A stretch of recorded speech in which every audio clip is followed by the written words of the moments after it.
You good? Yep. Hit the music, Caitlin.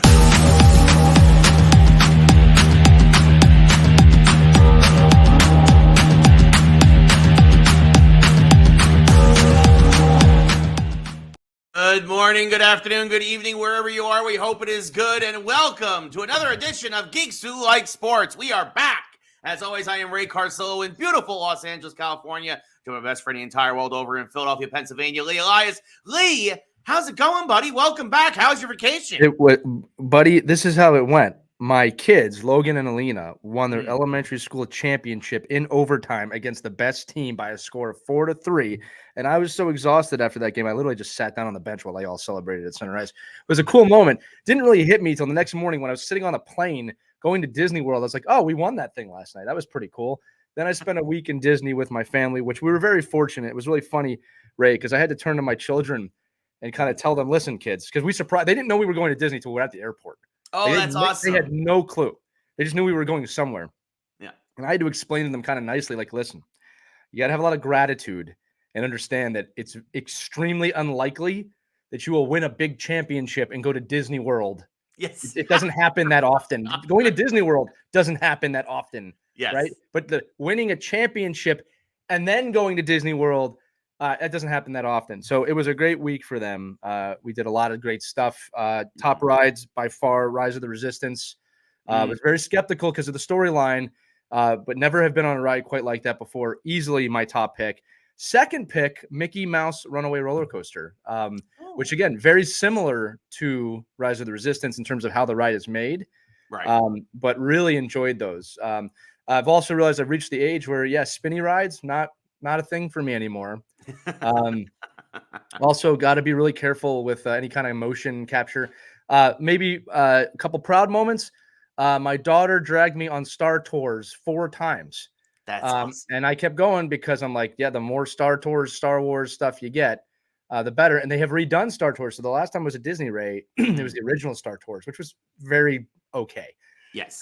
But they have redone it now with C-3PO being the main person. And there are 66 different options in the ride. So you can keep riding it and get a different experience each time. Yep. But after the 4th time, I was like, that's enough. And then we stopped. But wonderful time at Disney. But Ray, I want to tell the audience, we are recording this very early. It's 8 o'clock in Los Angeles. Yes. It's late morning here, 11 o'clock. And when you have an early show, Ray, you need Dunkin'. But today, yes, you got your Dunkin', right? But today's non-sponsor of the week for Geeks Who Like Sports is a place I've come to enjoy. As you know, I lived in Northern Jersey for many years, Ray. And when you live in Northern Jersey and New York area, you come to like bagels. Yes. You come to like Manhattan Bagel. So today's sponsor is Manhattan Bagel, who is providing my morning coffee, which I'm pouring into my Geeks Who Likes mug right now. Geeks Who Like Sports mug. If you're watching this, you can see the hot coffee coming up. Yes. And Ray, this one's for you. I'm going to congratulate you, Ray, on being my best friend for upwards of 20 years. It's over 20 years now. It's been over 20 years. We are now a legal friendship.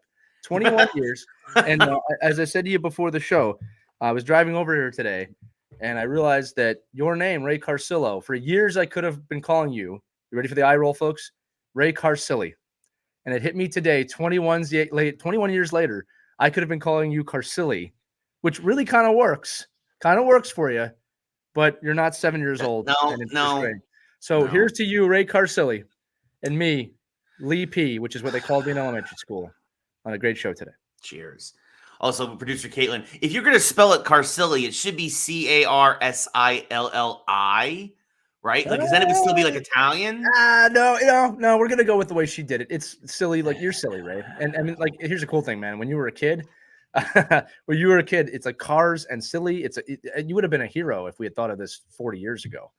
30 years ago, but I don't know if I'd be a hero, but you're my hero, Ray. You're my hero. Okay. So great time at Disney World. Great job on the championship, Ray Carcilli and Manhattan Bagel. Thanks for the coffee this morning. Non-sponsor of the week. Yes, as always, mine is Dunkin'. I got my Dunkin' cold brew. That's the thing. I didn't realize the kids did not know that they were going to Disneyland World, because I was going to ask, did you do the thing where you told the kids, you just won the championship? What are you going to do now? And do the whole thing with them? But I was very tempted. I was very, very tempted. But it's like we had gone for months without telling them.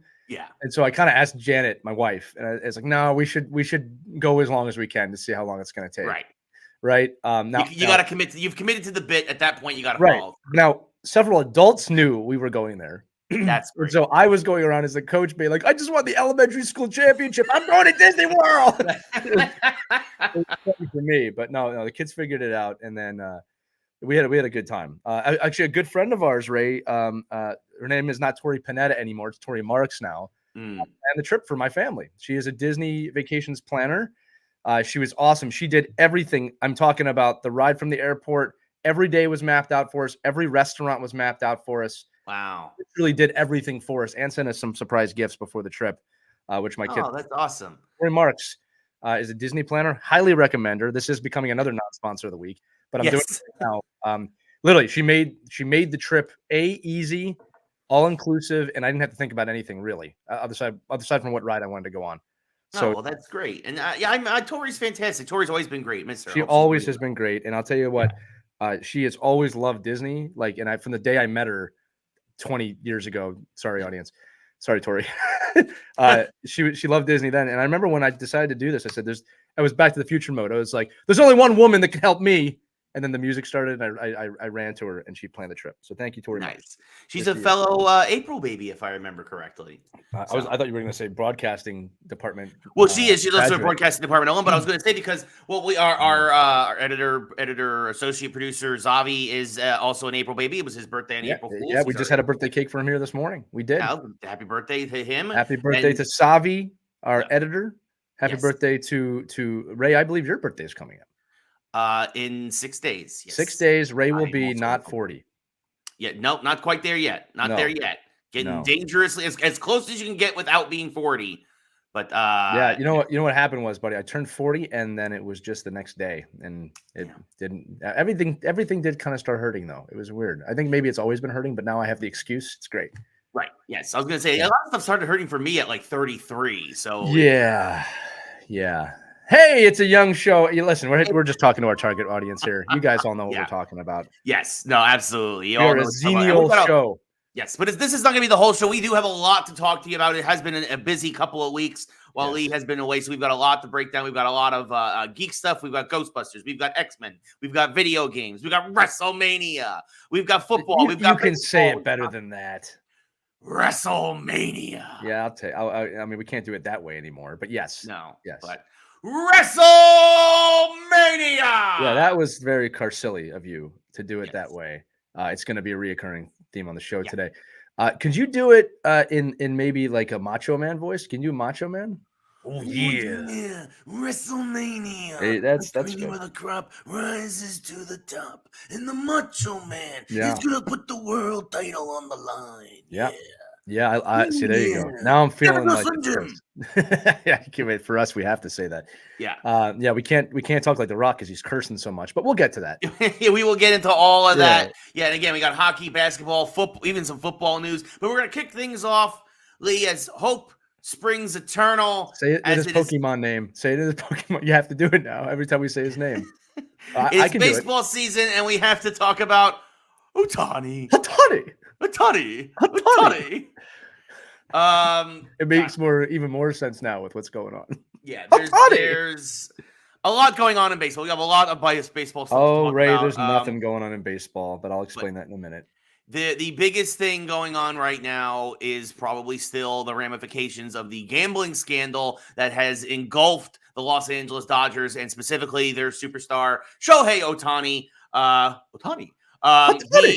He basically, there was a statement made to like ESPN about a potential story about some funds moving back and forth. Idiots. And then the very next day, he retracted his statement, changed his statement, and threw his translator under the bus for about the sum of saying that his translator took $4 million from him to pay off his gambling debts and make gambling. And basically, nobody believes him now. You can't, you make one statement and then you change it the next day. It looks really suspicious. Obviously, especially nowadays, there is so much scrutiny over all these athletes. There are so many more athletes than ever before that have been caught for gambling on their own games, gambling on league games. Particularly in the NFL, it's happened a lot. But you've also seen it in basketball. There's actually a huge thing.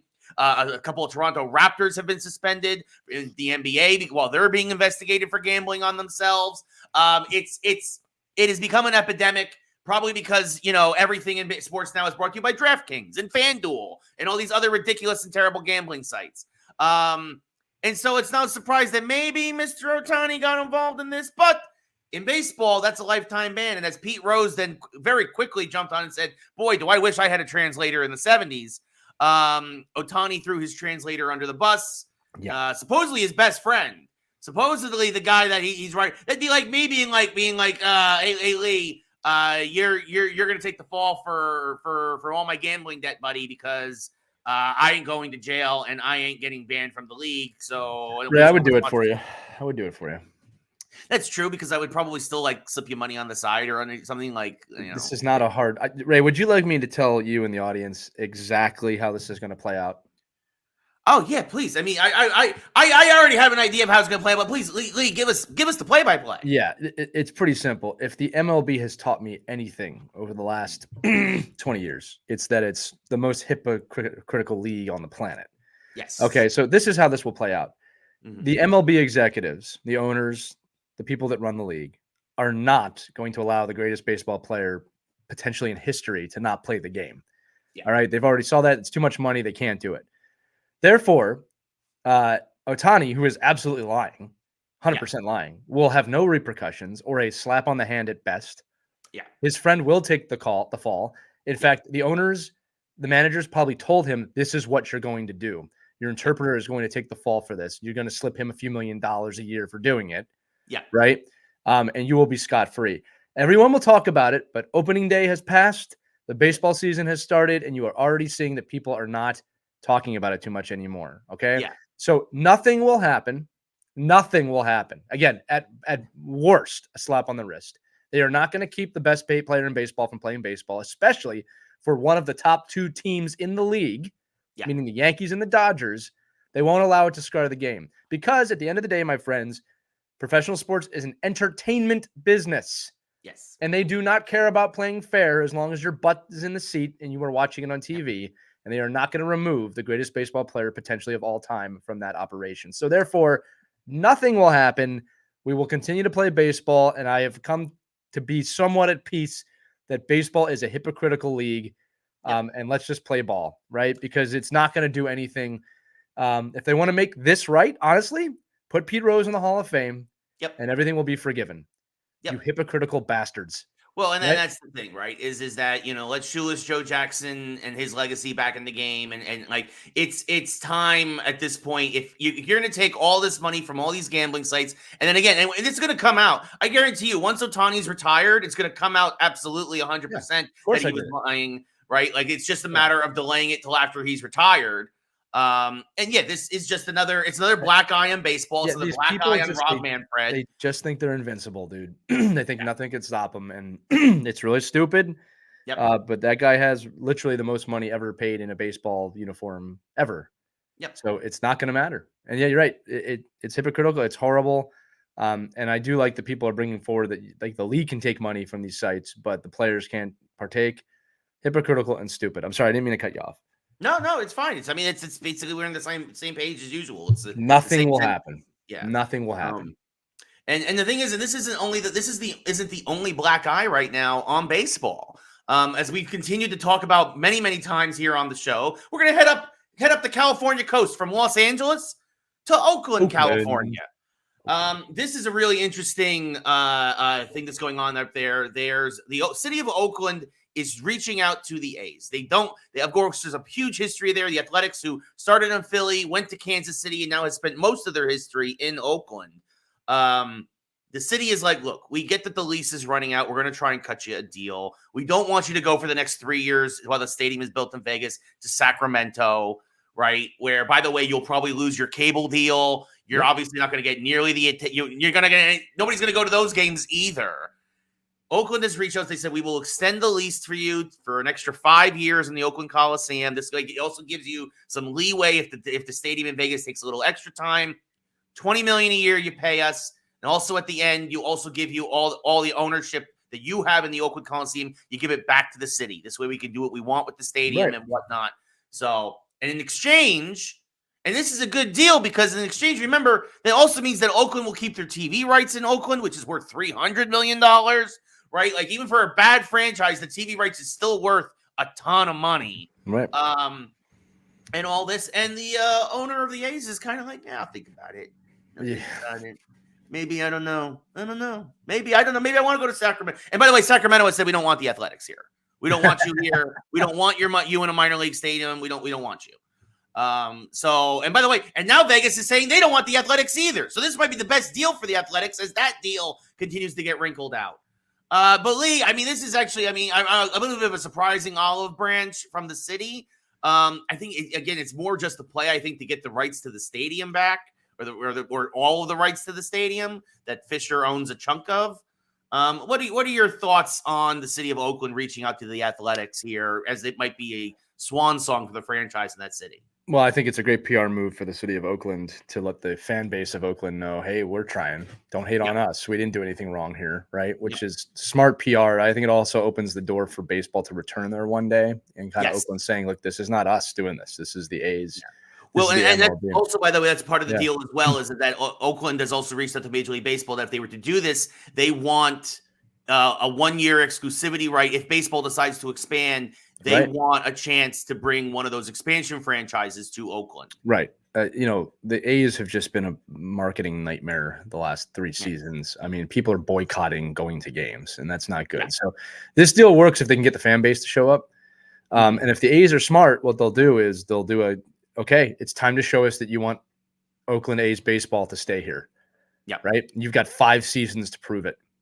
Yeah. Right. They don't have to go anywhere. And then they come out looking like the hero. And if the fans don't show up, they still come out looking like the hero. Yeah. Right. So we'll see what happens here. But like in these multi-billion-dollar transactions, there's a lot of politics, and like no business owner, unfortunately, at that level is just going to say yes right away. It makes you look weak. So they'll go back and forth on this. But I mean, everyone can win here if they play their cards right, because the A's fans are so jaded. Right. Yeah, and understandably so. And this actually broke yesterday. I'm not sure if you heard, just to continue to harp on how bad the ownership is for the Athletics and how Fisher is an absolute scumbag. And honestly, you want to talk about the ownership group of baseball needing to do what's right. The right thing would be, even if the A's moved to Vegas, is to expel this guy from the league. Yeah. Basically, that won't yesterday, happen, though, because baseball is the most hypocritical league on the planet. 100%. The Athletics don't have a great roster.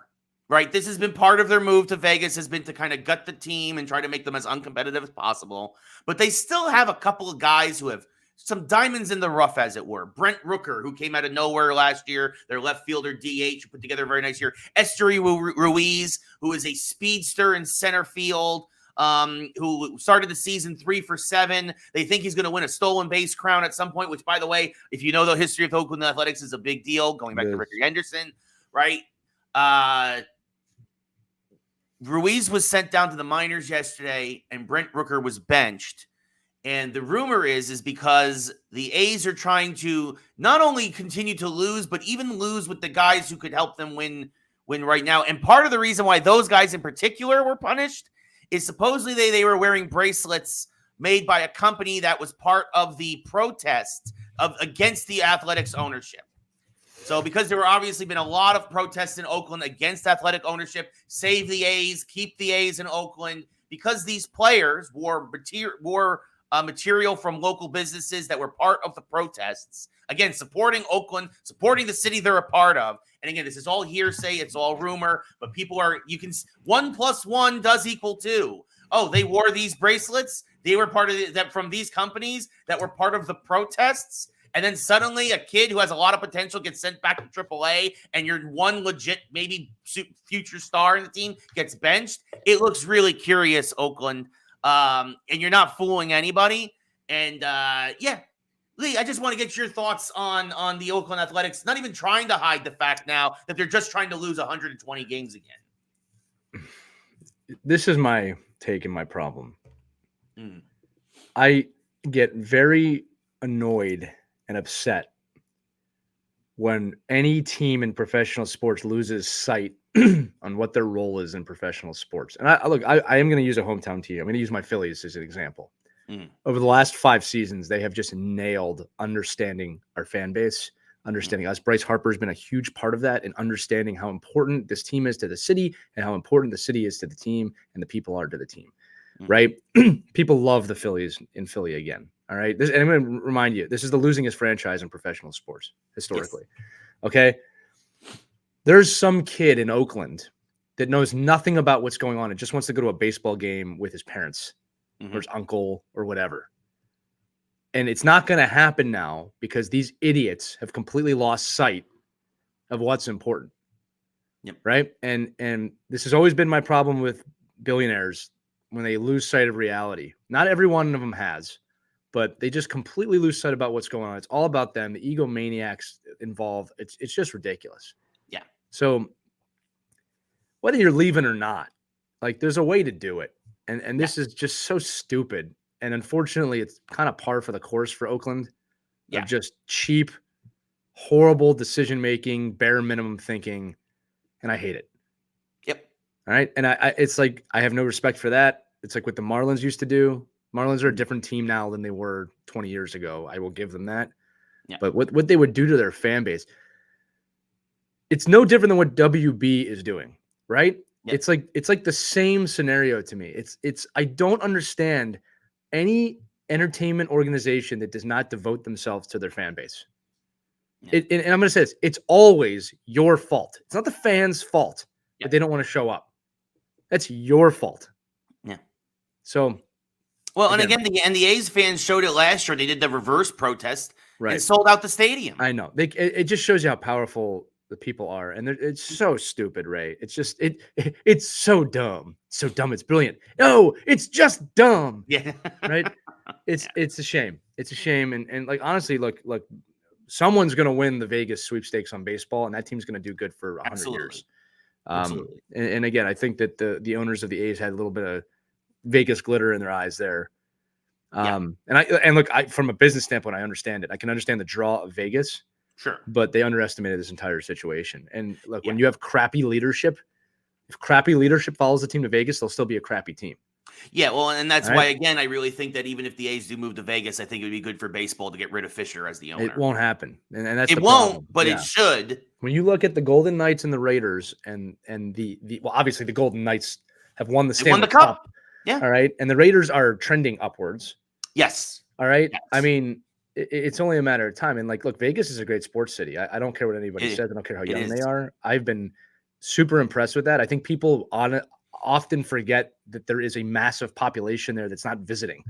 Yeah.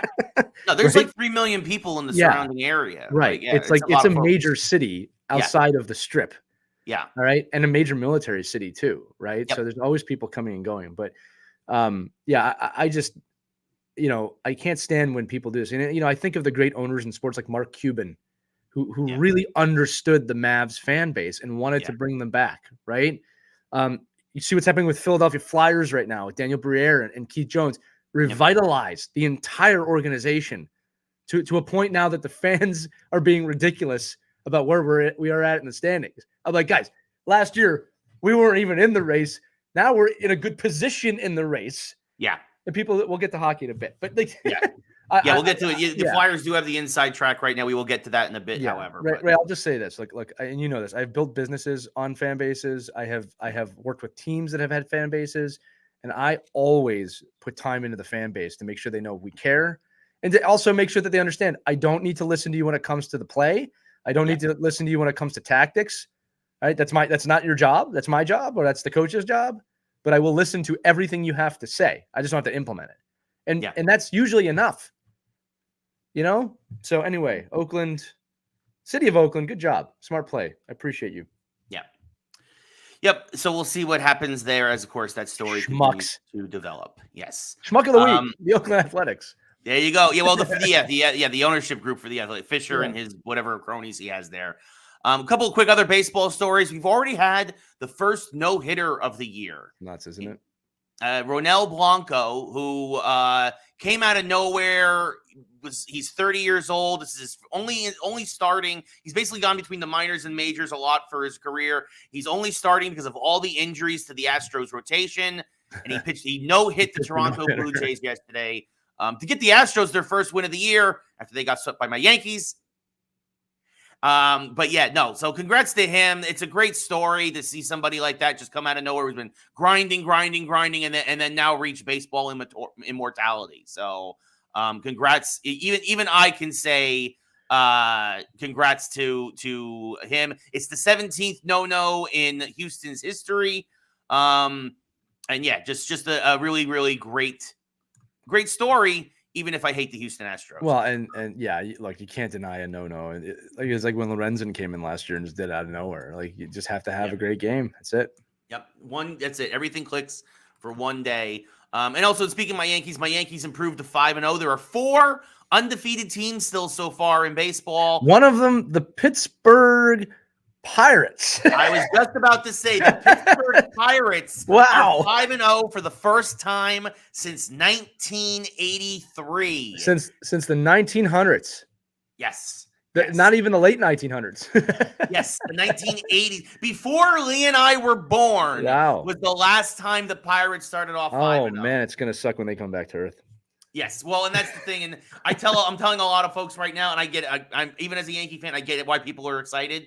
The Yankees have only been 5-0 for 4 times in their illustrious history, and only once have they won the World Series during that season. So much could happen still. It's so early. There's 157 games to go, folks. You need, 30 games in, you can be intrigued.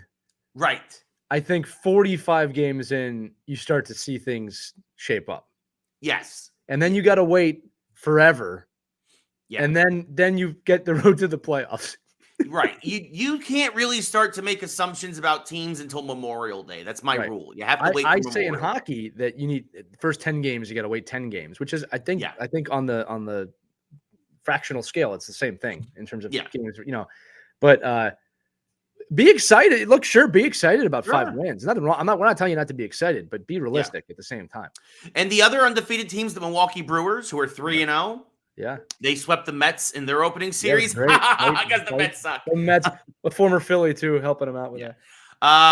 Reese Hoskins, which by the way, I think I kind of agree with Hoskins, by the way, calling Jeff McNeil a crybaby.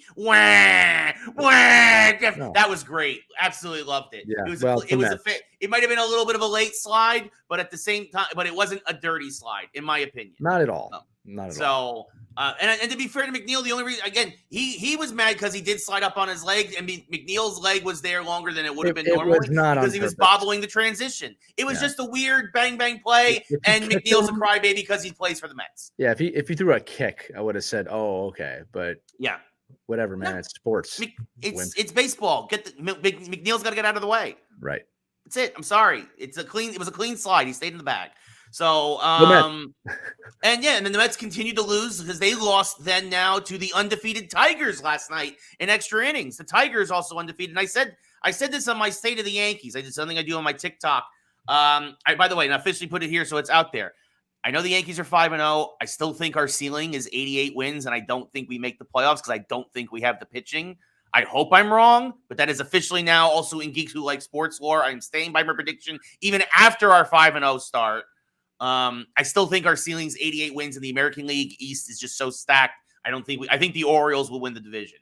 The Tigers, though, because the Central is so weak, the Tigers might also get the 85 to 88 win mark, and that might win them the division, and they are off with the 4-0 start. Wouldn't be surprised. I don't think the Twins are going to be able to do it again. The Royals suck. The White Sox really suck. Cleveland has no offense. The Tigers are my dark horse to make the playoffs this year out of the Central. So I want to put that. So they are also undefeated. So yeah. And the Pirates, by the way, they're not good. The Pirates will finish. The Pirates' ceiling is 500, 81-81. That's their ceiling. Yeah, look, what a hot start gets you in baseball is a little room to breathe. That's it. Yes. Okay. It gives you some room to breathe, and but look, most of the teams have to battle their way through the season. So yes, it can go either way. The Rays from last year are a perfect example. The Rays got off to a red hot start last year, if I remember correctly, and they did make the playoffs as a wild card, but Right. they fell back. Baltimore won the division again, right? So, and I think that Baltimore, there's just so much talent there. They got so much better than everybody else with the trade for Corbin And Burns. they believe now. Yeah. And a lot of folks are saying, and I agree with this. I'm going to say it right now. You may not want to hear it, Lee, but I'm going to say Braves versus Baltimore in the World Series. It's an interesting pick. Yeah, that's my prediction. Week 1 prediction. I actually made it right before opening day again on TikTok, but I officially here on Geeks Who Like Sports. It's locked in. Yeah, the Braves are never a bad choice ever. It's a safe bet, and I honestly, and I think the Dodgers are just gonna find a way to choke again. I would like to see Phillies Dodgers in the NL NLCS. Yeah, I don't care who's in the World Series on the AL. Yeah. No, yeah. I mean, look, the Phillies could do it too. I mean, the Phillies have the National League same team as last season with better pitching, right? Yeah. So I would say this is the Phillies' season to lose again. I think we'll actually be fighting for the division this year a little more than we did last year, because they're pissed off, to be perfectly honest with you. The thing for the Phillies is they cannot be a one-trick pony with the long ball. They have got to figure out a way to do a little more than just hitting home runs. Yeah. Because if that dries up, you're losing. So we'll see what happens. We got some young guys in the lineup. Trey Turner will probably not be having a horrible first half of the season. Yeah, which that's probably the reason we were a wild card team last year and not a division winner. Yeah, well, that's the thing. A lot of guys, including Trey Turner, got off to slow starts because the horrible start. Classic. Yeah, horrible start. I mean, it was a great moment for Philadelphia sports lore when they gave him the standing ovation. Right. But that was 50 games in. Yeah. You get Trey Turner hitting for 50 games in a row to start the season. It's going to be a different team. So we'll 100%. See. We'll see. That's my big kind of let's see what happens there. Yeah. No. I mean, look. I think the Dodgers win the West. I think. You guys and the Braves are the two teams in the East that are fighting. They should be fighting it out. Yeah, there's no reason that should not be happening. Sure, and I think it's going to be a much closer race than last season. The Braves are just a great regular season team. I mean, there's nothing. 100%. Yeah, I'm just going to see what happens. I should tell you, I'm going to the Phillies versus Nats game in Washington. This Sunday. So very nice. Earliest I've ever gone to a baseball game in the season, I think. I don't know if I've ever gone to one this early, so that'll be good. I'm excited because I am going to Yankees Padres in San Diego Memorial Day weekend. I heard the Padres Stadium is fantastic. I've been to the Padres Stadium, I've done a tour, but because I've done it during Comic-Con when nobody's there. So I've actually never been to an actual game in the stadium. Yeah. So I'm excited for that for the first time. I've heard San Diego is a really great place. Just in San general. Diego, like any city, it has its nice parts and it has its not so nice parts, but it is a nice. I don't know what Keelan is talking. That's about. What's in. That was that stupid fan base. Oh, thing. that guy. Yes, so I remember. Bad. Oh God. That's how I knew we were gonna win. Yes. That was a terrible. Oh yeah. I will say this. Look, I'm sure the San Diegans are very nice, but they are not. It's not a sports city. There's a reason why almost every team leaves that city. Yeah, right. The Chargers, the Clippers. Yeah, there was this group of kind of middle-aged men doing this dance. Yeah, I know what you did. And it when we were in the playoffs with them, look, two things. One is don't do that. Yeah, and the second thing is to all the fan bases, all of them, don't come at the Philadelphia fans. You're not going to win. Even if you beat us, you're not going to win. I think those guys also went after the Dodgers fans, and it's why would you do that? Yeah. San Diego, let me San Diego, you're a very nice city. Very nice. You've never won anything. You could be Canadian. You're that nice. There you go. They are the Canadian of the West. Of the West. Oh, you could be Canadian if you know what I'm talking about. Yeah. So anyway, we spent a lot of time on baseball to kick off the show. Yeah, baseball's here, man. I'm excited about it. Again, my just say it again. My rule for is you got to take this part of the season a little bit with a grain of salt. Yeah. If you get a hot start, great. But there's so many games. Many games. It's very, very early. Again, you want to start off 5-0. You can't start off any better, but a lot of time left. So you've also played two teams. Calm down. Yeah. And that's the thing too. Is everybody needs to relax. You played two teams. right? Milwaukee and the Tigers, like you're beating up on the Mets. Like, us. I mean, Houston is super injured, and Arizona is a little hungover from the World Series. We go World Series. So, So again, keep it in perspective, everybody. Keep it in perspective. Anyway, speaking of kicking off, we're going to move now quickly to football. Oh, that was a good one. Thank you. So there's a bunch of new kickoff rules in the NFL this year. First off, the onside kick now has been confirmed. It will only be allowed in the fourth quarter, and it must be declared beforehand. So no more trickery, no more shenanigans with the onside kicks. And the effort to keep the competitiveness, I guess. But the new regular kickoff rule, this is interesting. I'm going to read off the specifics here, Lee. The one thing that stays the same is that you'll be kicking off from the 35-yard line. Now, what happens now is the lineup is where it used to be that your team would line up a few yards in front of you. Your team now will line up on the other team's 40. The receiving team, their guys will then line up 5 to 10 yards in front of them. And the receiving team can have 1, 2, or no players inside their own 30 for receiving the ball, right? So you're basically pushing all the action. I actually think the UFL and their XFL were doing this to kind of like prevent everybody kind of colliding with each other. The XFL was doing this last season. Right. So now they've put everybody kind of more tightly compact so that this way, and the play doesn't start until somebody catches the ball. So again, it's to try to eliminate a lot of the high intensity collisions. But here is where things get interesting. If the ball is kicked into the end zone, right? Like we've been seeing the last few years that kickers are having fun. They're just like, how far can I kick it? They're kicking it through the opposing uprights. If that happens now, the receiving team gets the ball at the 30, not the 25 anymore, the 30. The objective is for the kicker to put the ball between the goal line and the 20-yard line so it can be returned to once again kind of make the play an interesting play. Because again, the kickoffs had kind of become what extra points were in the past, where it was a bathroom break. I don't need to watch this because it's just going to be a touchback.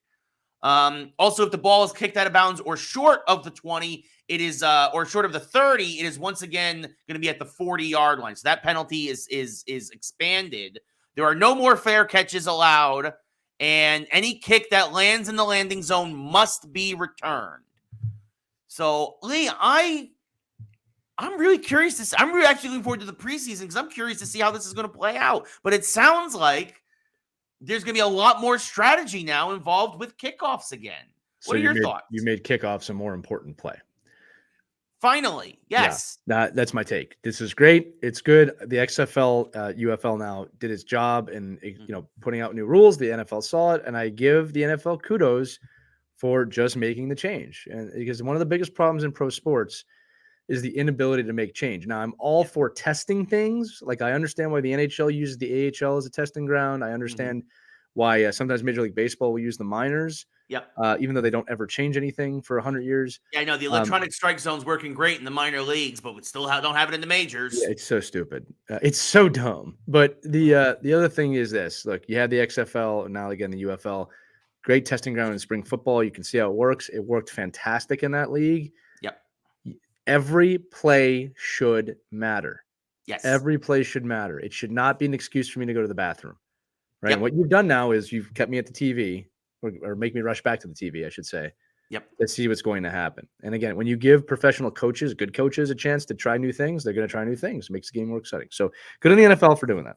Yeah. No, I'm looking forward to seeing how this plays out because it sounds on paper like it's going to be a great rule, and it's going to make kickers for kicking off. It's going to make it really. It's not just a power thing anymore. It's about accuracy. Can you place the ball within those 20 yards? Yeah. Right. You're going to see a lot more pooch kicks. You're going to see. I think this is going to be really good for the game overall. It is good for the game. And again, they have the whole season of testing the XFL. It's going to be good. Yeah. So looking forward to that. Moving on now. So that's the future. That's the beginning of a season in the future. We're talking about the ending of seasons now as we are approaching playoff time in the NHL and NBA. We're going to kick off with hockey. My Rangers lost last night to Pittsburgh, keeping Pittsburgh's slim playoff hopes alive. But as of right now, the Rangers still have the inside track. They have a 1-point lead for the President's Trophy, a 3-point lead for the 1 seed in the East. Lee, your Flyers got themselves a point last night and a loss to the overtime loss to the Islanders, but that 1 point catapults them back into the three seed in the Metropolitan Division. Meanwhile, the Capitals and Red Wings are tied for the last wild card. The Islanders are within striking distance. Again, Pittsburgh with their win last night, still technically alive. Lee, let's start off with the Eastern Conference. Things continue to be bunched up at the top and bunched up at the bottom. We already know 4 teams who have clinched. The top teams, obviously, Boston, Florida, Rangers, and Carolina.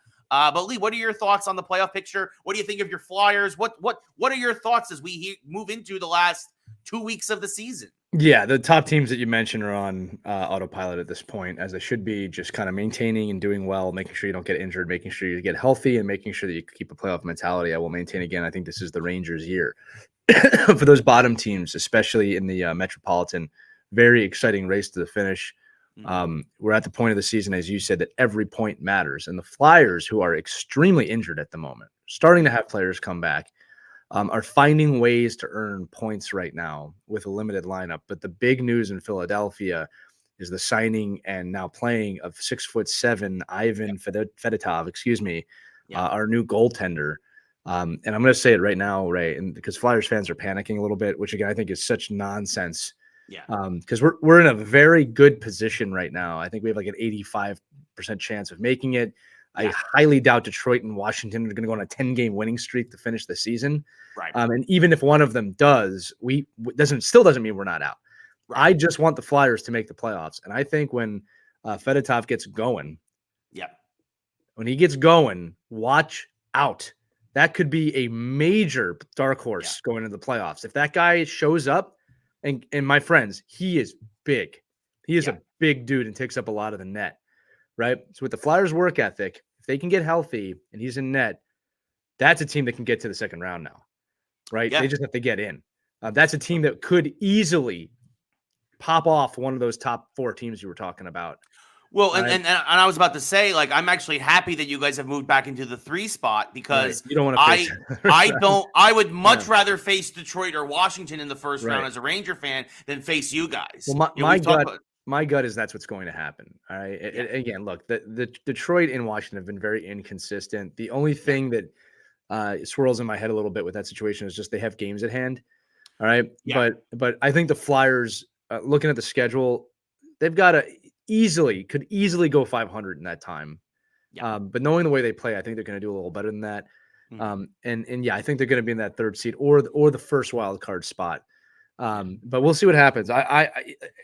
My problem right now with Flyers fans is like this team has given you a reason to be excited. They've been a joy to watch this season.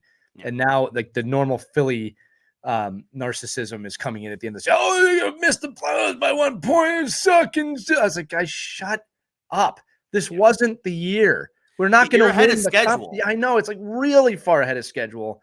And it's like, this wasn't the year. Right. Like, so the fact that we're at where we're at, like enjoy the, it's not even a rebuild anymore. Just enjoy the process here. All right. Like Ray, look at me. My entire life, the goaltending issues that have plagued this team have been devastating to me. Right. And it's been year after year. This year we had a goalie and lost him for one of the dumbest things ever. Yeah. Okay. No. He did to do himself. I'm not saying dumb the situation. I'm saying dumb. Right. He was dumb. Yeah. Right. And the GM goes out and gets a monster from Russia. Yeah. Like, shut up, people. Yeah. Like the dude literally got Ivan Drago from Rocky and put him in the Philadelphia net. Yeah. Like, does everybody see what's happening here? Yeah, I was reading up on this kid, and he is scary. Gigantic. Yeah, he is comparable to Tampa Bay Lightning's superstar goalie. I was going to say Vasilevskiy. That's the first person I thought of as another Vasilevskiy. My God, and you people are complaining. You're complaining. Yeah. I'm turning into Maniscalco. You got the goalie. Listen, not only that, he's brought other players over too. Not to mention our top draft pick, Michkov, will be over soon as well. Not to mention, we are probably going to pick up some big names in the offseason. See further ahead than 3 inches in front of your face, sports fans. Flyers fans, I'm talking to you. And enjoy this. I'm going to say it now. The Flyers will make the playoffs. The Flyers will be dangerous in the playoffs. Not guaranteed any kind of victories. Whoever plays them is in trouble because you are going to be injured coming out of that series. Yeah. All right. And if the Flyers win, I'm excited about this team right now. All right. But you got to keep your expectations realistic. We have a 6'7" Russian goaltender who wants to be here. Yeah. What are you complaining about? Yeah. This is the quickest. This is the quickest goalie turnaround since Lundqvist retired and Shesterkin came in. Yeah. All right, and screw the Rangers for doing that. That's not fair. You don't deserve that many good goaltenders in a row, but you did. Yeah, we did it again. Speaking of goaltending, really quick before we move to the Western Conference, also quick congratulations to Jonathan Quick for setting the record, the winningest American goaltender. Yeah, you even get backup goaltenders that are better than everybody else. Winningest American goaltender of all time, beating the Arizona Coyotes. Anyone could have signed that guy. Yep, anybody. And we signed him. We signed him to a 1-year deal, and then we're like, "Wow, you're really good. You want to come back next year too?" And he's like, "Yes." Yeah, Rangers are the team to beat. I will be very surprised if they have an early exit. Obviously, as you get closer to the cup, it gets really hard. Sure, but they have everything they need to win the cup. Everything. Yeah. And I will be surprised if they're not there. All right, it's the Bostons and those dark horses you got to watch out for. I do not think Florida is going all the way this year. I don't think that, they're a very good team. Just doesn't seem like they're going to do it to me. Yeah, it's going to be interesting to see how everything works out there in the East. The West is also bunching up. Colorado, the Rangers lost to Pittsburgh last night, which was a shock, but even bigger shock was Colorado dropping a game to Columbus. Yeah, but another team that's they don't need to kill themselves right now, right? They're trailing the Stars by the Stars again going on a winning streak, 7-game winning streak right now to catapult themselves to the top of the West. But the Avalanche are 3 points behind them. Actually, that'll be an insane first round series. Colorado versus Winnipeg if the season ended today. That is talk about two teams that are going to probably beat each other up and might hurt themselves in the second round. Whoever wins that. You got to remember this time of the year that the teams that are, there's several teams out of the playoffs, including the Columbus Blue Jackets. Those teams are very dangerous because they have nothing to play for. So they're going to just play free. And again, you can see how much the mental side of the game matters, Ray, because like when you're not going to make the playoffs, you play differently. Yeah. Right. So, or when you're fighting for a playoff spot, you play differently. But when you're kind of comfortably in, you're not going to risk too much. That doesn't mean they shouldn't win. It doesn't mean they don't want to win. Yeah. Right. But it's like you don't have to kill yourself. Yeah. No, absolutely. And Dallas better hope they're not peaking too early. I'll tell you that. Yeah.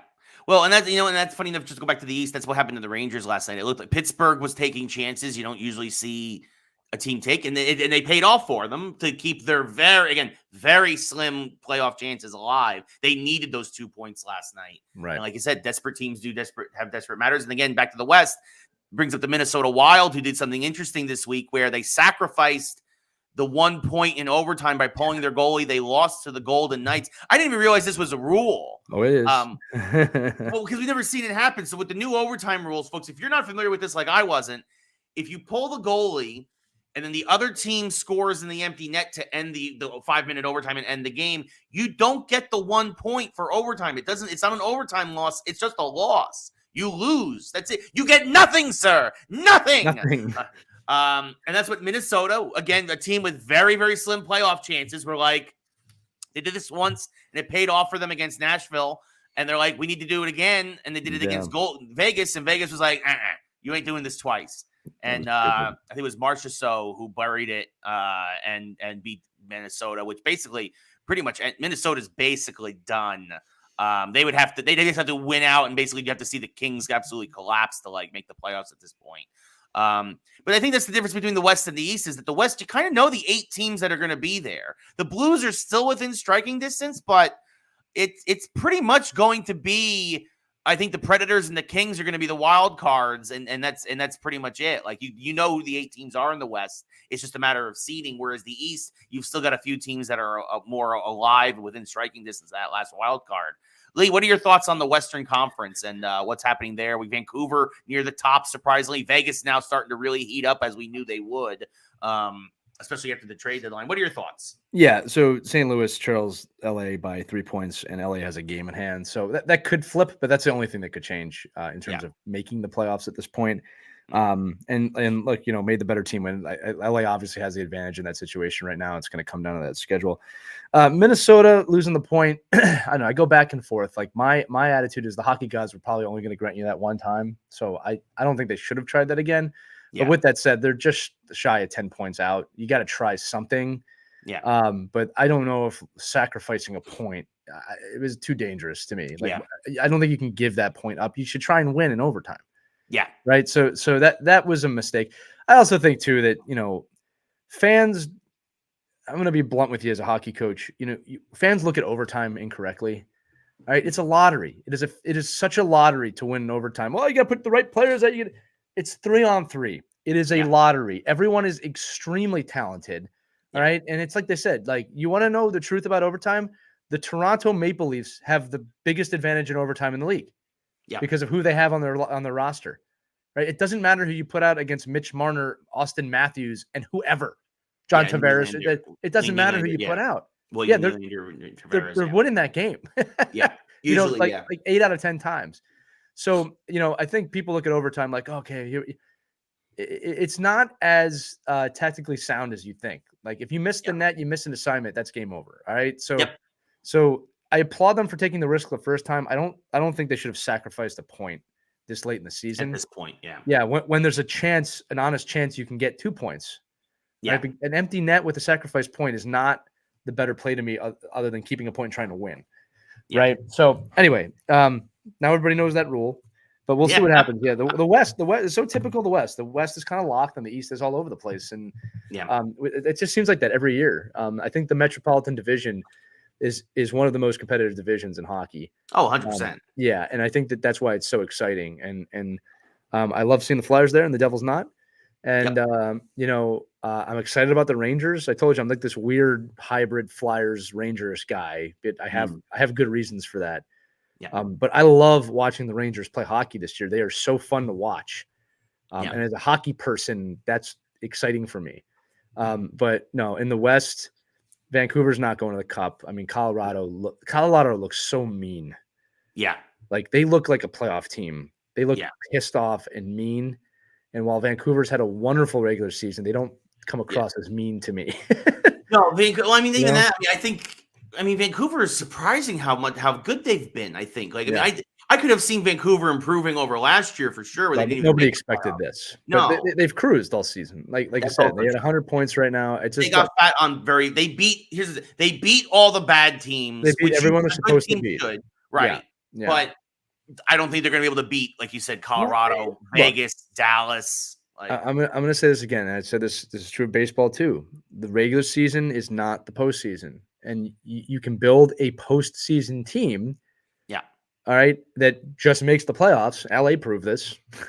Yeah. Right. You got to be willing to die for your team in the playoffs. Yeah. All right. And again, we'll see what happens. I'm not trying to poo-poo on Vancouver, but like, Colorado looks very angry to me. Yeah. All right. I mean, very angry. Right. And that's a team I would be scared of. Like, they don't want to beat you to get to the Cup. They want to destroy you to get to the Cup. They are the Darth Vader of the NHL right now. The Rangers are clearly the Luke Skywalker. We will see how that ends. But I'm going to pick again, Colorado, New York Rangers for the final. I mean, I think that's Boston's a pretty safe bet, but Boston's Han Solo. Let's just say Detroit's Greedo. I'm trying to think of there's some other ones here. Like Vancouver's the Princess Leia. Okay. She's dangerous, but she gets captured a lot. Is Vegas Chewy? Yeah, that's a good one, Ray. That's a really good one. I mean, there's a lot. We just did Washington an unintentional mashup, by the way. Yeah, it's a free mashup. Yeah, Washington is R2D2. Yeah. Right? Yeah. We'll have to pick a C3PO in this mix. It's Minnesota. Oh, sir. We've given up Minnesota. Oh, I pulled the goalie. I lost the point. Yeah. Oh, my God, Jimmy. We've pulled the goalie. What? This is blasphemous. Give me more time with that. I'll get his voice down. Yeah. But there's a lot of characters we could do here. Is Florida like Lando? Yeah, that's a good one too. So, yeah, I mean the Emperor is Bettman, but there's a lot of different scenarios here. Like there's a Kylo Ren in here somewhere. That might be Winnipeg or Toronto, maybe. Yeah, Toronto. No, Toronto. Toronto's a tough one. Yeah. To- Trying to think. Toronto would be like someone who's very confident, but looks good and just can't get it done. Maybe Dash Rendar. Or I was going to say Poe Dameron, maybe. Poe would be good for them. Yeah. There you Poe go. would be good. Poe. Somehow. The Maple Leafs return. Yeah, I was going to say. No, for them it'd be somehow Boston returned, right? God, I want to meet the person who wrote that line so bad. What were you thinking? Anyway. Yes. What NHL team is who in Star Wars? It was a good little mashup. We do have a real mashup today. Tease it here. Yes. It's going to be which superhero duo is most likely to have the sidekick take the fall for the hero? Because Ohtani, we're going to be talking about that. Yeah, in that's going to be a good mashup for you all later in the week. So, real quick. So that's hockey. Moving on now to basketball. Getting close to the end of the season there. Very interesting situation in the East. The Knicks have lost back-to-back heartbreakers, which has slipped the Knicks from the 3 seed to the 4 seed. And right now, if the season ended today, the Knicks would take on the Magic, which is actually a really bad matchup. The Magic have made us look pretty bad this year. But right now, the Knicks would host. They would have the home court advantage, at least in the first round.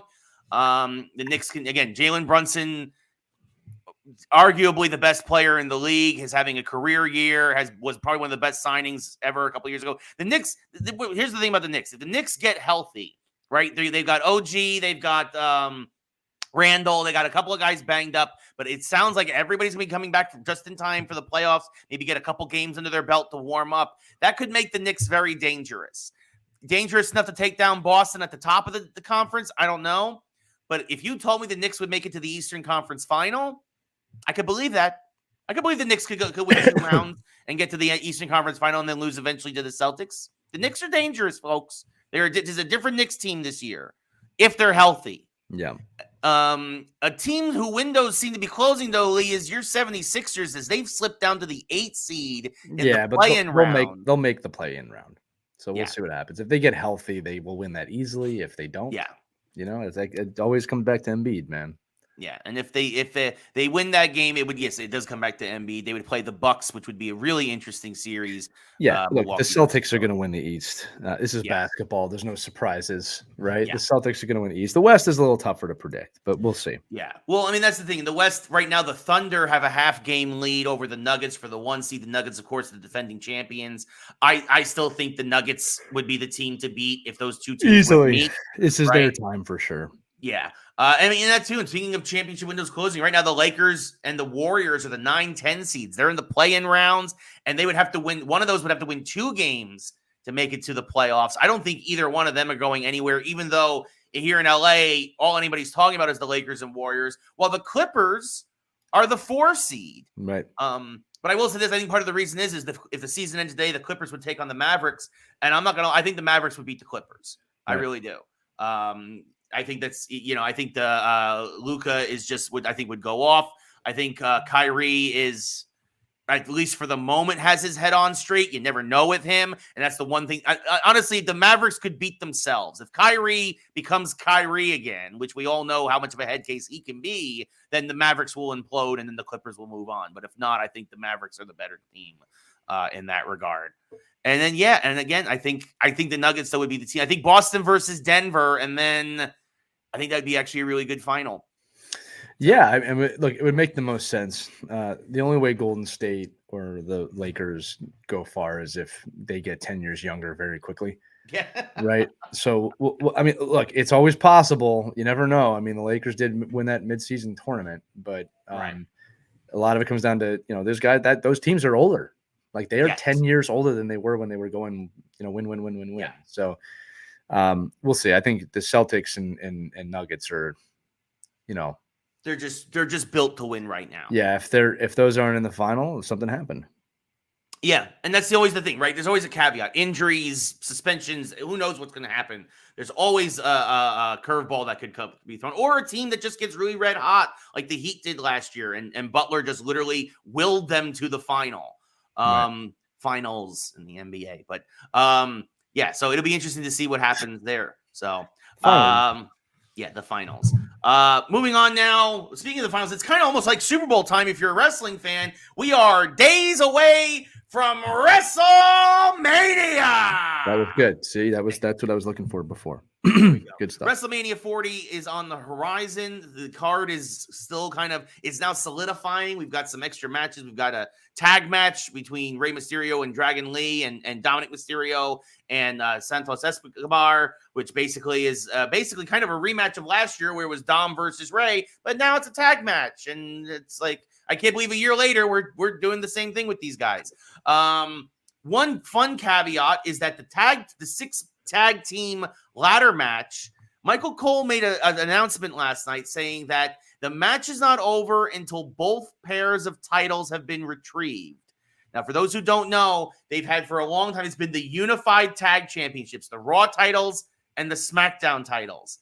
Him saying that last night makes me believe that finally, after almost 2 years, I believe, they're going to re-separate those belts because you have teams from SmackDown and from Raw in this match. And I think you're going to end up seeing a Raw team get the Raw belts and a SmackDown team end up getting the SmackDown belts, because for a lot of times they combine the WWE Championship and the Universal Championship.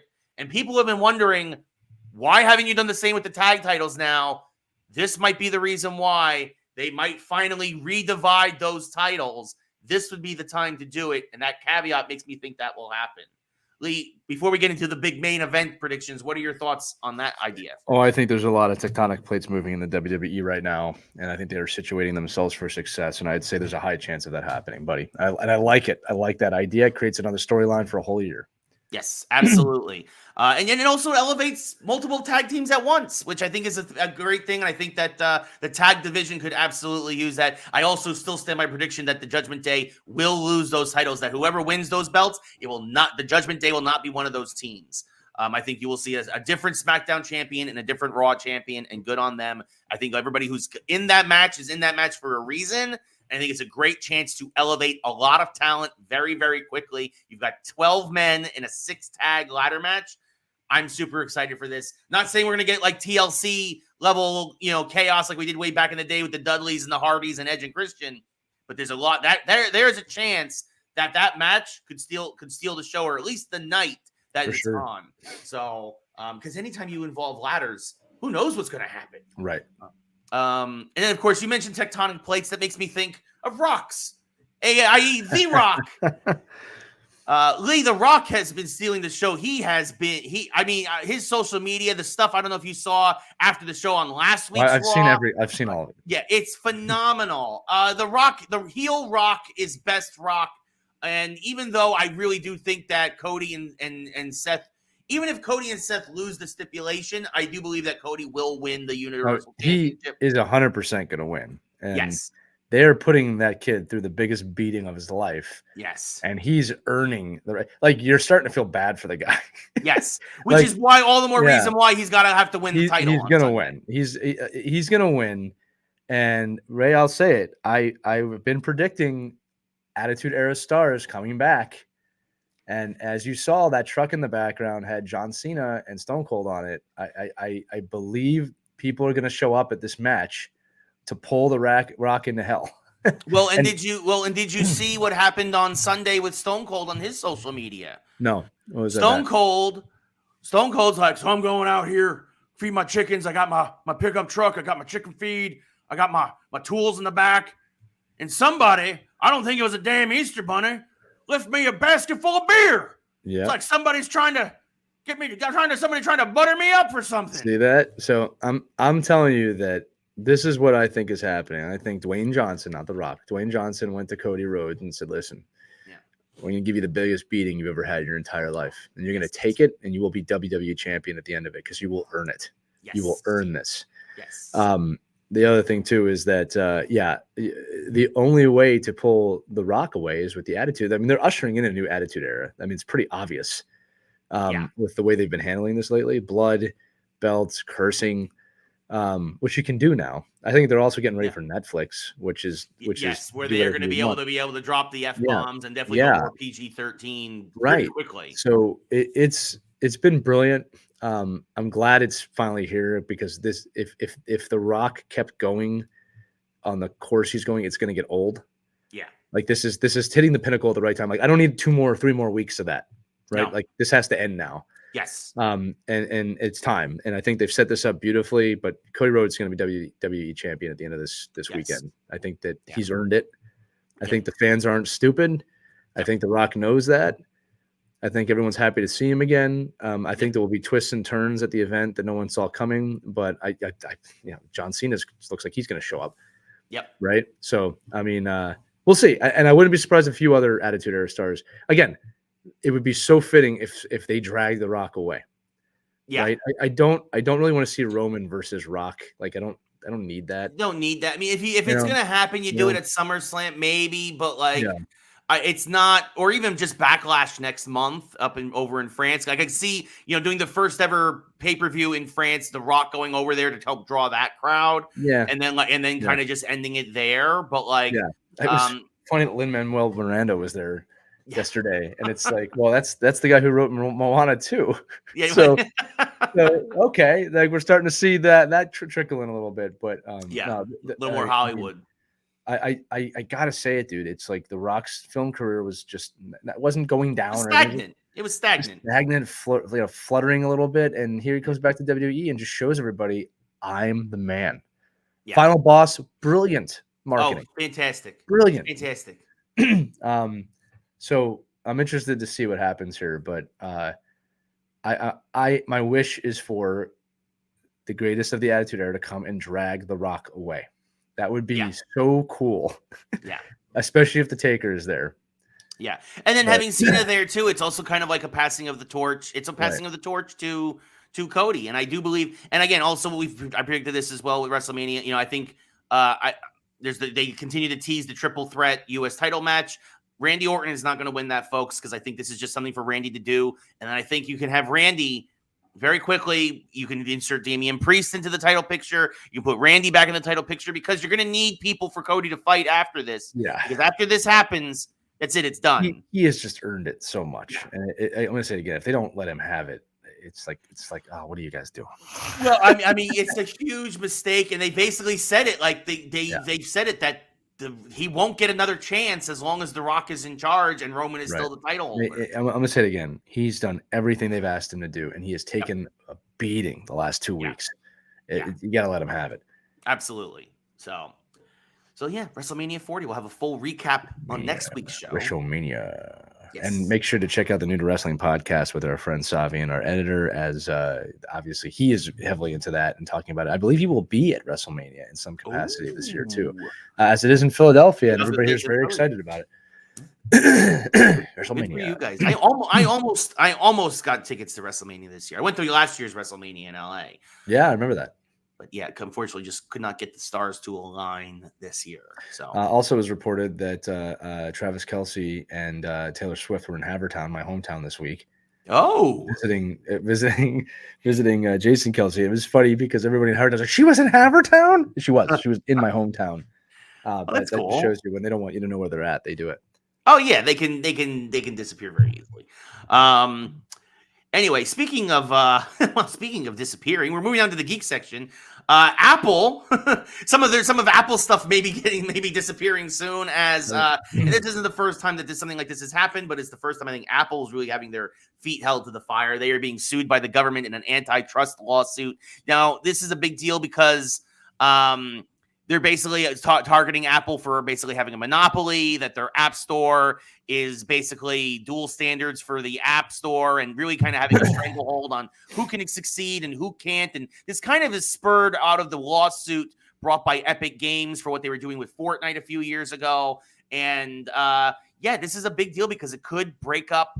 It could really force Apple to install some new practices. It could break up some of their holdings within Apple and force them to spin off or sell off some things, or really just change their practices. I mean, this isn't the first time that the government has done something like this. They've done this since, I think it was Standard Oil hundreds of years ago, all the way to AT&T a few years ago. These things usually take time. They could take as long as a decade. I think the AT&T case took 10 years before it came to an end. But Lee, this is a big deal that Apple is being sued by the government, and it could really change the face of tech, and especially mobile tech and mobile gaming, depending on how this shakes out over the next several years. Like restaurant reviews, people only seem to complain. They don't look at the good stuff that happens too. And this is one of those situations where the government's actually doing its job Yes. and doing it well, right? Again, if you only focus on the negative, you'll find the negative, right? But again, the U.S. government, not completely horrible, right? Doing things like this, like I'm saying, like they do things right sometimes. And when it comes to antitrust law, it's been pretty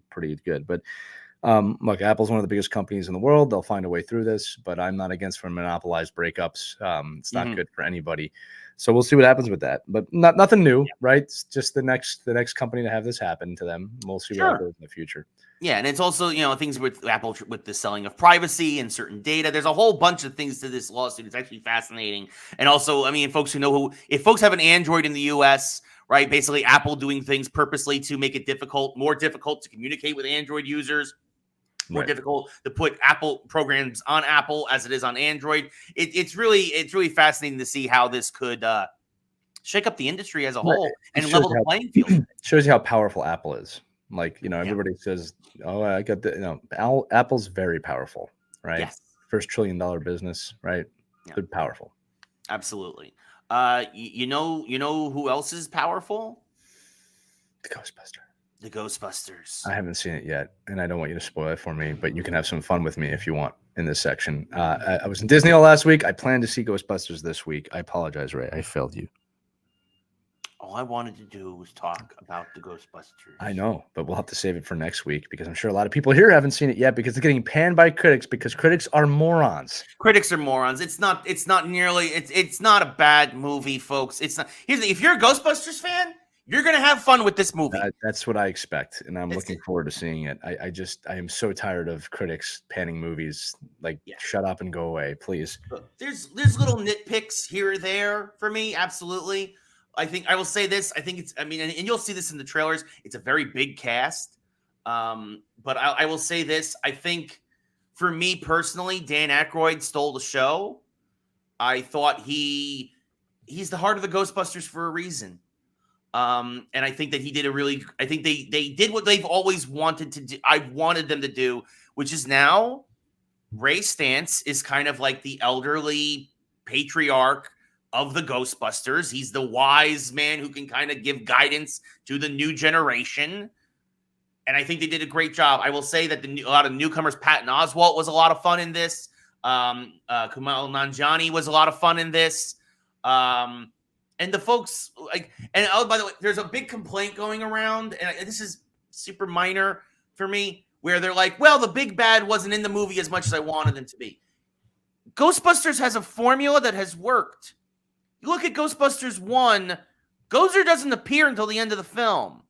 You look at Ghostbusters 2, Vigo, he's sprinkled throughout, but he really doesn't appear until the end of the film. Gozer in Afterlife doesn't appear until the end of the film. The idea is the build-up so that you have this massive confrontation at the end. Right. That's how it works! That's how movies work, yeah. In fact, Marvel one time did like 20 movies before bringing out their villain. I don't know if anybody remembers that from just a few years ago. Multiple films, like 10 years worth of films before we saw Thanos. And by the way, Ghostbusters did a really nice build-up for this, in my opinion, in an hour and 55 minutes. Right. You can still make a fun movie, Hollywood, in less than 2 hours. Oh, what are you talking about, Ray? It can't be fun. Yeah. No, it was a lot of fun. I will say this, the effects were phenomenal. Again, there's nitpicks, and we'll discuss those when you do see the film, Lee. I do have nitpicks, but I can't. If you are a fan of Ghostbusters, if you have ever enjoyed anything Ghostbusters related, I think you will enjoy this film. I'm looking forward to it, and we will talk about it next week because you will also catch up on Ahsoka this week, so we can talk about that. Just one episode. I just need you to watch the one episode. The thing is that this is the difference between movies and television. After 3 episodes, I was just like, I don't want to watch anymore. I know, but that's when it gets good. It gets really good after the 3rd episode. One episode. I'll tell you everything you need to know for before. You don't even have to watch the rest of it. It's just that's why I don't get in. That's why I don't watch a lot of TV anymore. I just watch movies because even if you don't like the movie, you're only committed for 2 to 3 hours. I completely agree. I'm just saying Ahsoka goes a nice place. They did a good job with that. Anyway, Ghostbusters next week. But before we get to Ghostbusters, I think we need to talk about another show that came out that has been absolutely fantastic. Hey, are you caught up on this? Are you caught up on this at least? 100%. Okay. We are now moving into... Excuse me, sir. Okay, I want to make sure. I go on vacation You can say you caught up on Listen at least when you haven't even finished Ahsoka yet. And that came out a long time ago. I am completely caught up on X-Men. Watched it on the plane. Nice. Yes. Well, yes, we are 3 episodes into the X-Men 97. Speaking of Disney Plus shows, we're 3 episodes into X-Men 97 now of the 10. I mean, the show has been just a ton of fun. Oh, it's so good. It's so good. I mean, they do a great job of reestablishing everyone in the first episode, and then they just hit the ground running, and they're throwing like major storylines. They did the whole Madeline Pryor, spoiler alert. They did the whole Madeline Pryor storyline in 3 episodes. Actually, in 1, if you really think about it. They really did it in 1 because you don't even see the clone Jean until the end of the 2nd episode. Yeah. And then they did the whole story in 1 episode, and it was almost not okay for my kids. Yes. It was scary. It was, I mean, she's the Goblin Queen. Like, it's legit. Like, they do the whole thing. I mean, by the way, you knew as soon as you see the clone, you knew they were going to bring in Mr. Sinister, which, by the way, I love, again, that they find ways to kind of do quick info dumps for people who might not be familiar, right? Where, like, when they talk about, with Morph, with talking about Mr. Sinister, and it's just like, they're like Mr. Sinister, and he's and Morph does like a 30-second info dump about who Sinister is, not just for the X-Men in the cartoon, but his history, that he was a 19th century physicist and biologist and all this other stuff, and that he's basically been stealing mutants' powers his whole life in order to extend his own life. And like, that's his origin story. That's it. Like, they explained it perfectly in 30 seconds for people who might not understand. He's a bad guy. He's a real bad guy. And he steals people. He's been experimenting on mutants for centuries to give himself pseudo-immortality. Like, it just brilliant. Just absolutely brilliant. The action's been phenomenal. And now they're setting up Life Death, which for those who don't know is which they've already established Storm has lost her powers in the show via the Executioner, who is a villain from the 90s, even though he wasn't the one who did it in the comics, who made her lose her powers. But again, a fun way to make things tie together and fit in a 30-minute show. Well, she's very powerful. Yes. Storm. I mean, and they've also reestablished Cyclops as a badass, which they did a very bad job with, unfortunately. They made him very weak. Cyclops has always been amazing, and he's been my favorite character so far. Yeah, he's been fantastic. Yeah. They really, like you said, they made him a badass again. But yeah, like they're doing Life Death, which is where Storm and Forge are going to go off now and get Storm's powers back. Right. Like, it's just it's a great classic 80s storyline. They're doing a ton of stuff too. Like the fact that obviously that Jean and Cyclops had their child, who, for those who don't know, that's Cable. That's Cable, yeah. Right. And they did that storyline in that same episode of him going to the future to be cured. And that starts the whole storyline. Now in the comics, there is a storyline where Cyclops and Jean do go to the future and actually raise him. I don't think they'll be doing that in the show. I could be wrong. Maybe they may mention it, but like they do get their time with him. Right. But that's Cable. I mean, they've introduced Cable now. Yes. And he was in the original show when he travels back, and it's like this is. And by the way, I need to specify, it's Cyclops and Madeline Pryor's baby. That's true. Cable. The clone Gene. Excuse me for those who are watching. Yes. Yeah, because and this is the thing. Cable is such a fascinating. Well, Nathan Summers will say, because there's so many variations of him. There is a teenage version of him that comes back in time. He calls himself X-Man. Right. And then there's another version of him that becomes evil, and he becomes Strife. Right. Like, there's a lot of different directions they could go with this. But 100%. I mean, and they might not even tap on it again till next season. I mean, there's a lot of ways they could go on this. They can just leave that be for now. That's tied off for now. Because we already know the next episode that's debuting tonight is going to be, they're going back to Mojo World. Yep. That's tonight's episode. The Motendo World is Jubilee. Is, from what I understand, going to be a Jubilee-centric episode with new X-Man Sunspot, who was also introduced in the 80s, by the way. He hasn't had a lot of time really since the first episode. So I'm excited to kind of see what they do with him and Jubilee. It's going to be a video game theme thing. So I'm also particularly excited about that. And then Life Death starts next week. Yeah, I mean, this is just, it's just, there's so much. And by the way, it's also funny. I laughed so hard when Madeline Pryor went into labor, and Madeline yells, "Logan, he's coming!" And Wolverine goes, "Who, Apocalypse?" And she's like, "No, you idiot, the baby!" And then Logan just goes, "Oh." he starts driving like a maniac to the Oh. hospital. It's just it's just funny. I just No, laugh. this has been Laugh. brilliantly done, and obviously you've got really good writing. You get the voice actors now, 30 years later, understanding their characters even more. And there's so many storylines. What it's showing, Ray, again, is that you can do these things quick. You don't need long buildups. Yeah. But like right now, look, you've got like 5 storylines. You've got Magneto as a storyline. Well, I think they closed that. Like Magneto is in charge, but Magneto and Rogue. Yes, which is also from the for those who don't know, by the way, that is also from the comics. Canon. Yeah. And the reason is, for those who don't, it's like, well, why can't Rogue touch Magneto and take his powers? There is a canonical reason. Yeah. They made it so that Rogue's powers are the reason why she can absorb people's abilities and brainwaves is that she's actually absorbing a piece of their electromagnetic brainwaves, right? And she makes it part of hers, and that's how she absorbs their memories, their thoughts, and their powers. Electromagnetism, Magneto's ability over magnetism makes it so that he can nullify Rogue's powers. That is why, at least until much later, and I'm probably not going to get to this, 20 years later in the comics, Rogue does finally get control of her powers. But that's why, at this point in continuity, she is the only person that she can touch safely is Magneto, because Magneto is strong enough to nullify her own electromagnetic abilities. Right. So you've got that storyline. You've got Wolverine with Jean. You've got Madeline Pryor. You've got Cable in the story. You got Mr. Sinister. Yeah. There's a lot going on. Yeah. And it's very fun. Yeah. Right. And I think there's more to come. Like you got 100%. Sunspot. Like, so yeah. It's just a brilliant, and they're doing all this in 30 minutes.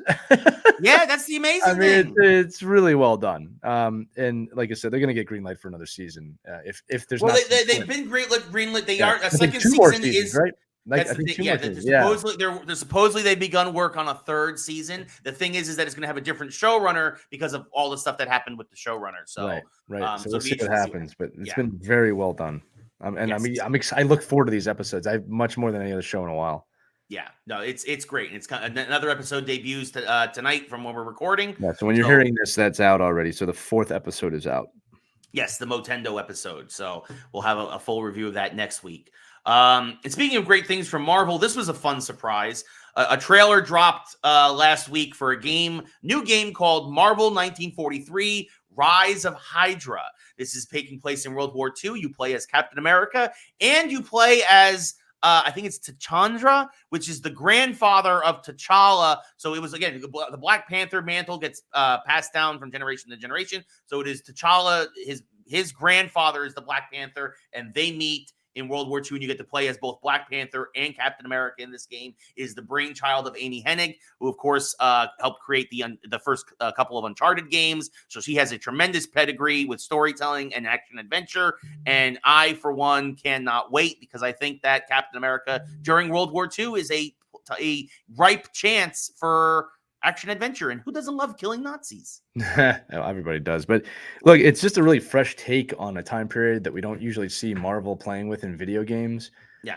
Which I think is great. Like, doing something original like this, it could be really fun. And again, the movies have made it possible for this. And let's just say they've had plenty of chances here now with Marvel and gaming to get this right. And I think that they will. So we'll see what happens. Yeah, no, it's going to be it's going to be great. For sure. It's an interesting time period, too, when you think about it, because it's really before the U.S.'s full engagement in Europe, right? So it's an interesting setup to see if it leads up to D-Day. Yeah, no, I am curious. I'm just trying to look up because I want to. I think it's T'Chaka, actually. I think you're right. Yeah, it's just the grandfather of T'Challa. That's what, yes. Yeah, I apologize if I missed. I said if I messed up the grandfather's name, I apologize. I am trying to look that up quickly, and it's not the internet is not helping me. Right, it's okay. So, because again, it's not something I want to screw up for folks, but it's look, it's been in development for almost 5 years. It's not going to come out until 2025. You don't get a lot of news typically out of GDC, but the fact that this came out was a great fun surprise for for GDC because it's usually not a news-driven show. But yeah, and I think they're saying his name's Azuri. I think this is Azuri. We'll find out. We'll figure it out. I'm again apologize. You're fine, buddy. None of us know, so it's a new thing for us. Yeah, you don't usually get a lot with T'Challa's grandfather, so that's why I apologize that I'm not familiar with that aspect of Black Panther history. Anyway, moving on now in games. Last thing in games, actually, there's also a little bit of other news that came out of GDC. Is obviously Game Developers Conference. A lot of chances for a lot of people talking, doing panels and whatnot. And it was basically hinted at, and I don't know if there's any truth to this, but that Xbox is exploring that the next Xbox might be handheld. They might go the way of the Nintendo Switch, where they might go, they see the success of the Switch. They see, obviously, that there might be an opportunity there. And again, this is only a rumor.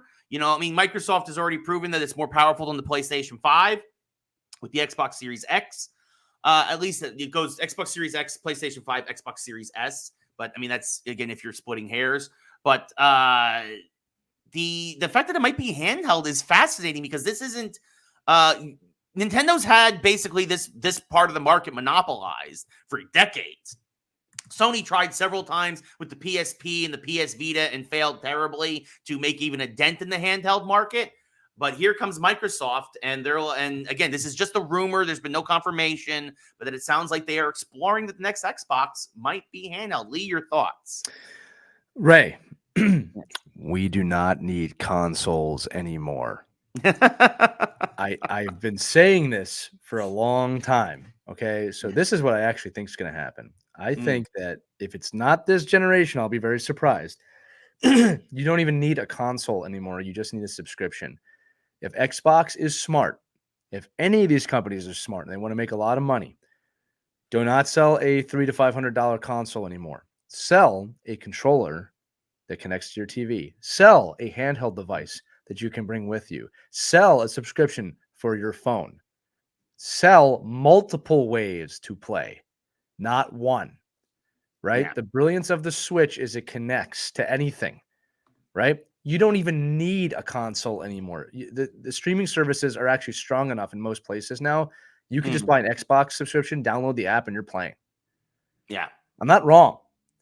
All right. So if they're smart, they'll make the different options of we got a very expensive controller now that you can sync Bluetooth to your TV, or if you want to take it on the go, buy our Xbox Mobile, buy both. There's a bundle, and it's probably going to end up being the same amount as a console would be, and look a lot better because now you get 2 or 3 things for the price of one.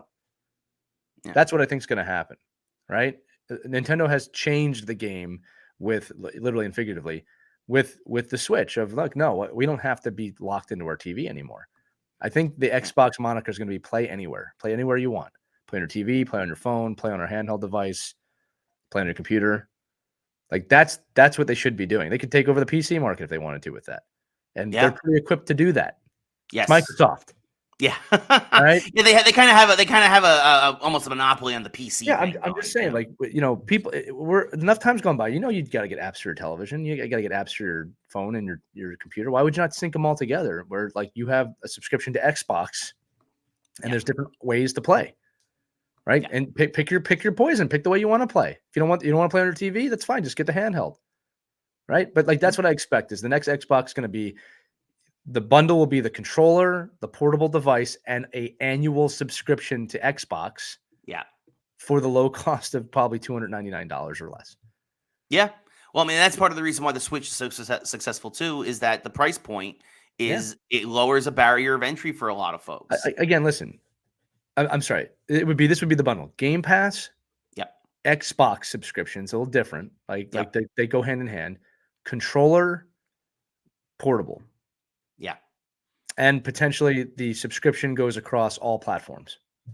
Yeah, I mean, that would make a ton of sense. You already got Game Pass that's going across PC and Xbox now. Like, I mean, and again, like you said, these devices going on the road, being able to make the devices portable, that's like the last frontier for something like the Xbox. Well, not to mention, Ray, and here's the biggest expense, and this is where they make their money, is the reason you have a console now is just for storage, really. Yeah. Right? In my opinion, it's not doing much more than that. right? So why would you not sell Microsoft Xbox cloud storage? Okay, you need 100 gigs, you need you need a terabyte. Here's your monthly plan. Yeah. You make the money right there. Yeah, it's gonna be interesting to see. I mean, look, we known that they're working on the next thing. We known that, like, Microsoft confirmed that a while ago. Whatever it is, I think that they've got some really good ideas. And even if it isn't handheld, I'm excited to see what is. The fact that they're already talking about what's next is a good sign for the industry. And goodness knows, we could use some of that right now. Yeah, for sure. But I'm excited about this. And look, I'm not trying to pat myself. I've been calling this for well over 2 years now. Yeah. That the console generations are done. If you have why do you need a console? Yeah. Well, and we've been talking about this too, just physical games in general. They almost did away with it this generation, and they held on for one more. It's like who's buying DVDs now? Collectors. CDs. That's about it. Yeah, and look, don't get me wrong. There are, you know, people that don't have the means, and I understand that. All right, but the technology moves as technology moves, right? Like no one's buying DVDs anymore. No one's renting DVDs anymore, right? And that was not that long ago. There's a reason why Best Buy did away with the entire section from their store. Yeah, everything is cloud. And here's the thing: it's a cool time to be in a technological world. The other thing too, we're not talking about is just VR. I mean, Xbox VR. It could be another thing that you buy. Yeah. Right. So you know, there's a lot of different things here that are changing. And just, you know, traditionalists have to let it go. I don't need a console anymore. I don't. No. My TV can handle it. Yeah. Right. What you need is a strong Wi-Fi connection. I was going to say, can your internet? The only question is, can your internet connection handle? Yeah, and that's where things could get a little different for sure. Yeah, absolutely. So I also very quickly want to say I was right. It was Tachanda. It was Tachanda. Right. And then T'Chaka, of course, is his son, aka T'Challa's father, and then of course T'Challa, who is the Black Panther that we know and love. Azuri is his royal name, but I was right. It was Tachanda originally. You got it. No doubts. I know. Well, I just wanted to make sure that everything was clarified. You're good, man. You're a pro. I try. Mash up again. We're going to be talking Ohtani and superhero duos and who's most likely to screw each other over. Yes, that is coming later this week. But for now, thank you all for listening and or watching. We appreciate it. For Lee, I am Ray. That's the end of the show, everybody. This is another episode of Geeks Who Like Sports. We will see you next time. Bye.